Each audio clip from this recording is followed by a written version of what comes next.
को अवगत है। तो जो कार्यक्रम जिस वजह से होता है, जिस पावन पंडुम के समय होता है, हम उस पैन पुरखा शक्ति को सर्वप्रथम प्रणाम करेंगे, सेवा जोहार करेंगे। तो मेरे साथ आप नारा लगाएंगे, खंडराही पैंता, मेघनाथ पैंता, रावेन पैंता, दादा मनमोहन साहब भट्टी अमर रहे, दादा मनमोहन साहब भट्टी अमर रहे, दादा हीरा सिंह मरकाम अमर रहे। बहुत बहुत धन्यवाद। मंचासीन सभी बुद्धिजीवी, सभी वरिष्ठ गुणवाना के कार्यकर्ता, पदाधिकारी, राजनीतिक संगठन, सामाजिक संगठन, छात्र संगठन के सभी उपस्थित हैं और दूर दराज से आए गांव से मेरे युवा साथी जो रोड में बैठे हुए हैं, मातृशक्ति, युवा शक्ति और नन्हे मुन्ने बच्चे, आप सभी लोगों को देव रावण बलावी की ओर से सेवा सेवा सेवा जोहार आप स्वीकार करें। जैसे कि अभी मंच संचालक महोदय ने बताया कि एसटी एससी ओबीसी जो अलग किया गया है धर्म कोड के संबंध में और एट्रोसिटी एक्ट के बारे में कुछ बात सुनिए। अभी हम लोग छिंदवाड़ा से जस्ट यहाँ आ रहे थे, भाई शिवरावल वही एक फोन में बात कर रहे थे और उस फोन में यह बात कर रहे थे कि एक एससी समुदाय का व्यक्ति के साथ एक व्यक्ति ने मार पिटाई किया था।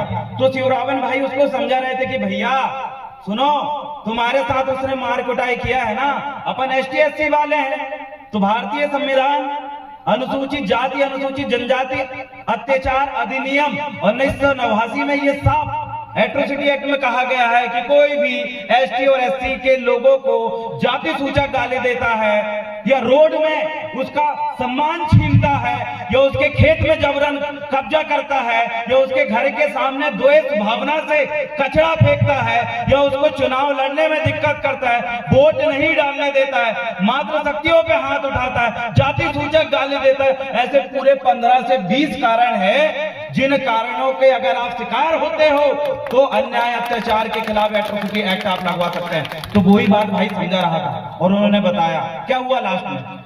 पुलिस वाले ने उसको कहा, अरे कहां एट्रोसिटी एक्ट के अंतर्गत तू वो ये फलाने फलाने एफआईआर की बात करता है, तुम दोनों ने तो लड़े हो, तुम दोनों ने लड़े हो तो काउंटर केस बना देते हैं और जाते दिक्कत है तो 151 की कार्रवाई करवा देंगे। कहां एट्रोसिटी एक्ट के पीछे पड़े हो? एट्रोसिटी एक्ट लगाओगे तो वो कोर्ट में भटकना पड़ेगा, वकील लगाना पड़ेगा, बार बार थाने जाना पड़ेगा, ईसाई जाति बनवाना पड़ेगा। ऐसा इतना डरा दिए कि उस व्यक्ति को न्याय ना मिलते हो वहां पर समझौता करने की नौबत ला दिए। ये कारण होता है। सुब्रमण्यम भाई बोल रहे थे समझौता नहीं करना, हमें न्याय चाहिए, समझौता नहीं करना, हमें न्याय चाहिए, लेकिन किसी कारणवश गवाह को प्रभावित किया जाता है, गवाह को धमकाया जाता है, थानेदार के माध्यम से पीड़ित व्यक्ति को दबाया जाता है और जो सामने वाला विपक्षी जो एसटी एससी के लोगों के ऊपर हाथ उठाता है वो भी बोलता है कि तुम तक ये कर डालूंगा। लेकिन फिर भी हम बार बार उनको कहते हैं कि अगर एट्रोसिटी एक्ट के अगर आप शिकार होते हो तो उस कंडीशन में अपने आप को अकेला मत समझो, पूरा युवा टीम आपके साथ है। अरे जो चाहे वो करेंगे हम, अगर हम अपने लोगों के लिए सर कटा सकते हो तो हम दूसरे का सर काट भी सकते हैं, ये भी बात हम जानते हैं। तो आप डरने की जरूरत नहीं है, समझौता करने की जरूरत नहीं है, हम लोग खड़े हैं। अरे वकालत कर रहे हैं हम सतपुड़ा लॉ कॉलेज से महाविद्यालय विधि, सतपुड़ा विधि महाविद्यालय में हम एलएलबी के छात्र भी हैं और जीएसयू छिंदवाड़ा से पहले भी जुड़े थे, आज भी जुड़े हैं और लगातार जीएसयू टीम में काम करेंगे क्योंकि हम पढ़ने लिखने वाले विद्यार्थी हैं। अगर लोगों को लगता है कि इसमें भी नहीं होगा तो बाद में राजनीति भी करेंगे क्योंकि हम जीएसयू के विद्यार्थी, हम राजनीति शास्त्र पढ़ने का काम भी करते हैं और करने का काम भी करते हैं। और दूसरी चीज है, एसटी एससी ओबीसी के जो लोग हैं उनको जानबूझ के बांटा गया। हम सभी को पता है कि एसटी एससी ओबीसी के लोगों को मूलवासी और मूल निवासी होने की वजह से आरक्षण मिलता है। ये भाई भाई है, 85% ये आबादी एसटी एससी ओबीसी और अल्पसंख्यक जो लोग हैं, हम सभी लोग मिलकर अगर हर क्षेत्र में लड़ेंगे, चाहे वो ओबीसी आरक्षण को लेकर हो, ओबीसी का जनसंख्या को लेकर हो, आदिवासियों की जल जंगल जमीन और 5वीं अनुसूची को लेकर हो, और एससी वाले भाई लोग जो दलित भाई है उनके ऊपर हो रहे जातिगत भेदभाव को लेकर हो, अगर हम सब मिलकर लड़ेंगे उन चंद लोगों के खिलाफ तो उनको सबक सिखाने का हम काम करेंगे। क्यों? क्योंकि एक भाई था मेघवाल करके, वो एससी समुदाय का था, तो उसकी मूंछ अच्छी थी ऐसी ऊंची। तो एक व्यक्ति ने देखा कि ये महार समुदाय का व्यक्ति, इसकी मूंछ ऊपर है, तो उन्होंने क्या किया, उसको बीच सड़क में चाकू मार दिया। क्यों मार रहे हैं लोग? इसलिए मार रहे हैं क्योंकि एसटी, एससी और ओबीसी के लोग बिखरे हुए हैं। ये 85% जो आबादी है, जो जिनको हम बहुजन, मूलवासी और मूल निवासी कहते हैं, इन लोगों पे चंद 15% लोग राज इसीलिए कर रहे हैं क्योंकि हम कभी भी एसटी, एससी के लोग ऐसा इकट्ठे होके एसटी, एससी, ओबीसी का सम्मेलन नहीं करते। आगामी समय में अगर जरूरत पड़े तो हम करेंगे और लगातार करेंगे, और जितने भी एसटी, एससी, ओबीसी के संगठन उनके साथ मिलकर हम अन्याय के खिलाफ न्याय के लड़ेंगे। और अगली बात उन्होंने कहा कि धर्म कॉलम को लेकर क्या, धर्म कॉलम जो है, हम बोलते हैं गौंडी संस्कृति, गौंडी धर्म, कोई बोलता है सरना धर्म। तो मैं आपको बता दूं, दिल्ली गया था मैं जंतर मंतर में आंदोलन करने के लिए। आंदोलन इसलिए कर रहा था कि जब आदिवासियों को कोई ईसाई बना देता है, कोई मुस्लिम बना देता है, तो कोई हिंदू बना देता है। अरे आदिवासी खिलौना नहीं है जो जहां से उठाए यहाँ रख दिए और यहाँ से उठाए यहाँ रख दिए। कोई भी टीवी न्यूज में कोई भी एंकर कभी भी कुछ भी बोल देता है कि ये जंगली लोग है, ये आदिवासी लोग है। अरे आदिवासी का मतलब गरीब और भूखे नंगे लोग नहीं होता। आदिवासी का मतलब अशिक्षित गवार लोग नहीं होता। अरे आदिवासी का मतलब होता है वो नस्ल जो मूल मालिक रह चुके हैं। यहाँ की जो धातु हुई, यहाँ कई प्रकार की हमारे पास जो धातु है, जैसे आपको एक जानकारी होगी कि 89 प्रकार की जो धातु है, चाहे लोहा हो, अब्रक हो, हीरा हो, इन सब का मालिक आदिवासी है। यहाँ जो 52 गढ़ में जो राज करने वाले, गोंडवाना के 52 गढ़, 57 परगना किला महल में राज करने वाले लोग आदिवासी है। ये गरीब नहीं है, ये अमीर थे, ये मालिक थे, ये विद्वान थे। और आज भी उसी गोंडवाना का खून में आपके सामने क्यों धार रहा हूं? क्योंकि आप वैसे नहीं हो जैसे आपको टीवी पिक्चरों में दिखाया जाता है। आप वो लोग हो, वो कौम हो जिनने कभी अंग्रेजों की गुलामी सहन नहीं करी। जिनने गुलामी सहन करी वो आज भी उनके कदम चिन्ह पे चलते हैं। हम लोगों ने कभी गुलामी सहन नहीं करी। इसलिए हम बार बार कहते हैं कि हम आदिवासी जो लोग हैं, अगर हमें जितने भी आदिवासी समुदाय, चाहे भील हो, कोरकू हो, प्रधान हो, गोंड हो, मवासी हो, और छत्तीसगढ़ में नागवंशी लोग जो आदिवासी हैं, उन सभी लोगों को मिलकर अगर हमें धर्म कोड की अगर बात आती है, तो वहां दिल्ली में 21 राज्य के आदिवासी एकत्रित हुए और उन्होंने ट्राइबल कॉलम को समर्थन दिया। उन्होंने कहा कि यूनाइटेड नेशन ऑर्गेनाइजेशन हम आदिवासियों को ट्राइबल नाम से पहचानते। किस नाम से? सियाने आपको भी याद करना पड़ेगा, ट्राइबल कॉलम। किस नाम से? ट्राइबल। किस नाम से बोल बताओ? ट्राइबल। जोर से बोल बताओ, रटना चाहिए मुंह पे, ताकि वो जनगणना करने वाले हैं बोले गए तुम्हारे काले का हिंदू धर्म हो, मुसलमान हो, ईसाई हो, तुमको बोला नहीं। दिल्ली में आंदोलन करे ना 21 राज्य के आदिवासी ने, उनने बोले ट्राइबल। क्या बोले? ट्राइबल। क्या बोले? ट्राइबल कॉलम मिलेगा तो ट्राइबल कॉलम के अंतर्गत हम गोंडी संस्कृति को मानेंगे। ट्राइबल कॉलम मिलेगा तो झारखंड के जो आदिवासी है वो सरना धर्म को मानेंगे। अरे ट्राइबल कॉलम मिलेगा तो मुंजा समुदाय के लोग हैं, जो भीली संस्कृति के लोग हैं, वो भीली संस्कृति को मानेंगे। मतलब एक कॉलम और अपनी अपनी संस्कृति को हम मानने का काम करेंगे। मतलब कल भी हम गोंडी संस्कृति को मानते थे, आज भी गोंडी संस्कृति को मानते और आने वाले समय में भी गोंडी संस्कृति को मानेंगे। और अगली चीजें आपको ये बात में समझा दूं और बता दूं कि विगत कई समय से बड़े बड़े सम्मेलन, महासम्मेलन होते जा रहे हैं, लेकिन कारण क्या है? कब आएगा गोंडवाना राज? क्या बड़े बड़े सम्मेलन करने से आएगा? क्या बड़े बड़े आंदोलन करने से आएगा? अरे गोंडवाना राज कैसे आएगा? और गोंडवाना राज किसे कहते हैं आप ये समझिए। एक विधायक बनाने से, एक सांसद बनाने से और मुख्यमंत्री बनाने से भी गोंडवाना राज नहीं आएगा। क्यों?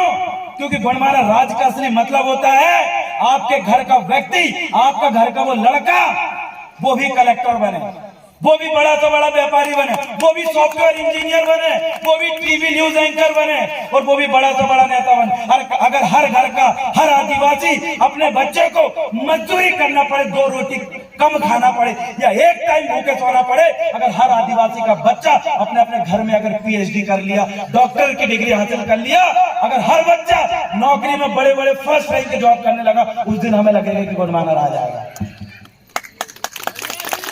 उदाहरण के तौर पे मोनिका भट्टी दीदी विधायक बन जाए, छिंदवाड़ा में कोई हमारा आदिवासी सांसद बन जाए, या फिर और कोई व्यक्ति विधायक बन जाए, अगर ये कौम, ये आदिवासी कौम अगर वो वैसे ही अनपढ़ रहेगी, वैसे दारू पिएगी, क्या लगता विकास होगा?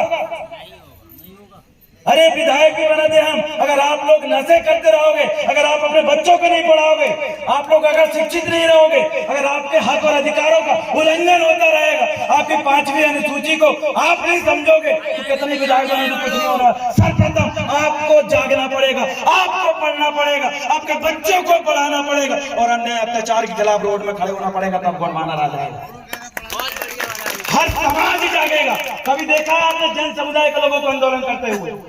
कभी आपने देखा कि हर हफ्ते हर महीने मुस्लिम समुदाय के लोग आंदोलन कर रहे हैं? कभी आपने देखा साउथ समुदाय के लोग आंदोलन कर रहे हैं? कभी आपने देखा कि कोई अग्रवाल व्यक्ति आंदोलन कर रहा है, बनिया लोग आंदोलन कर रहे हैं? कभी नहीं करते।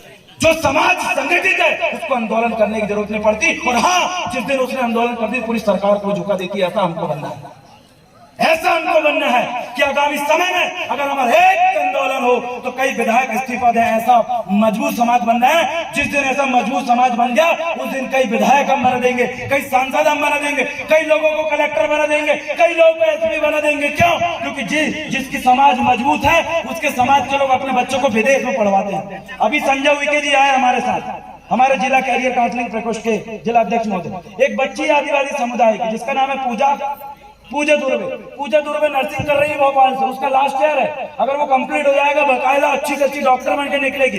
लेकिन उस लड़की को लग रहा है 70,000 रुपये, उसके घर में पैसा ही नहीं है। कोई नेता मदद नहीं किया, कोई संगठन मदद नहीं किया। बड़ी मुश्किल से जीएचओ और तमाम लोगों की वजह से पैसा इकट्ठा करे, लेकिन अभी भी 30,000 की जरूरत है। वैसी बच्ची को मदद करेंगे ना, वैसे कई बच्चों को आप मदद करोगे तब जाके वो आपकी वजह से वो डॉक्टर बनेंगे, वो इंजीनियर बनेंगे, वो कलेक्टर बनेंगे, तब जाके समाज की बात करेंगे। अगर उन बच्चों को मदद नहीं कर पाओगे तो कितनी कुछ कर लो, कुछ नहीं होने वाला। तो मैं निवेदन करता हूँ, रिक्वेस्ट करता हूँ कि ऐसे बच्चे पूजा दुर्वे जैसी है बच्चियां जो पैसे के लिए, जिनकी स्कूल की फीस, कॉलेज की फीस भरने के लिए जिनके पास पैसे नहीं है, जो अधिकारी कर्मचारी बड़े बड़े रैंक में, वहां से बच्ची की मदद करें। अरे आप मदद करोगे तभी वो समाज के लिए दरिया दिली बताएगी। अगर आप मदद नहीं करोगे तो कल उसको लगेगा कि भैया मेरी समाज ने मेरी मदद नहीं करी, मेरी पढ़ाई छूट गई, मेरे घर वाले के पास पैसा नहीं था, मम्मी पापा नहीं है, मामा जी के पास पैसा नहीं है। तो ऐसे कई बच्चे नादान घूम रहे हैं। मैं आपको बता देना चाहता हूं, सबसे बड़ी चीज है एजुकेशन। आज मैं यहाँ पर धार रहा हूं, उसका सबसे बड़ा चीज है एजुकेशन। अगर हमसे कोई भी सवाल करते हैं उसका जवाब हम बेतौड़ जवाब देते हैं। क्यों? इसका मतलब है एजुकेशन। अगर आप भी चाहते हैं आपका बच्चा पढ़े, जो सियाने यहाँ पर बैठे हैं, आज आप हरा पेन शक्ति की कसम खा के जाओ कि भले भूखे रहना पड़े, मजदूरी करना पड़े, अरे खंती खोदना पड़े, खेती करना पड़े, या बड़ा से बड़ा धंधा व्यापार करना पड़े, लेकिन आप अपने बच्चों को जरूर पढ़ाओगे। बच्चा अगर पढ़ता नहीं है, इधर किधर लापरवाह टाइप घूमता, दबाव डाल के पढ़ाओगे आप। अगर आपने जिस दिन अपने बच्चों को पढ़ा दिया, क्योंकि कहा गया, दादा मनमोहन साहब भट्टी जी कहते हैं कि शिक्षा वो शेरनी का दूध है। अरे जो बच्चा पिएगा वो धाड़ेगा, वो धाड़ेगा, वो धाड़ेगा।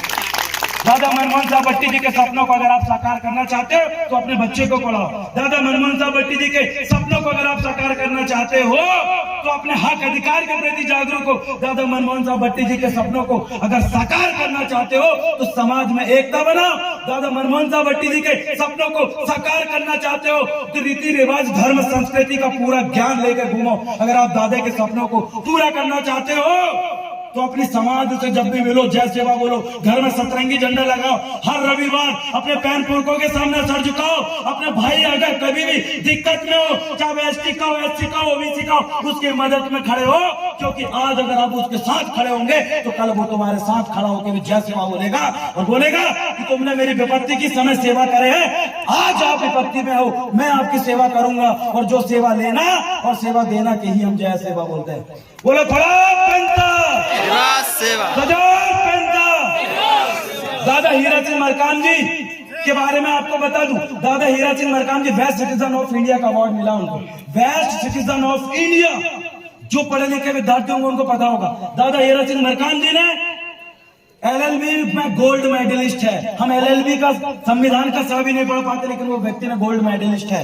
ऐसे लोगों ने गुणमाना आंदोलन को चलाया है। दादा मोतीराम कंगाली जी, ताराम जी, दादा मनमोहन साहब भट्टी जी, ऐसे ऐसे लोगों ने इस गुणमाना आंदोलन को चलाया है और वो आंदोलन हमारे ऊपर दिया है, हमको जिम्मेदारी दी है। हम सब आज इस मंच के माध्यम से कसम खाते हैं कि समाज के लिए पढ़ेंगे, लड़ेंगे और जीतेंगे।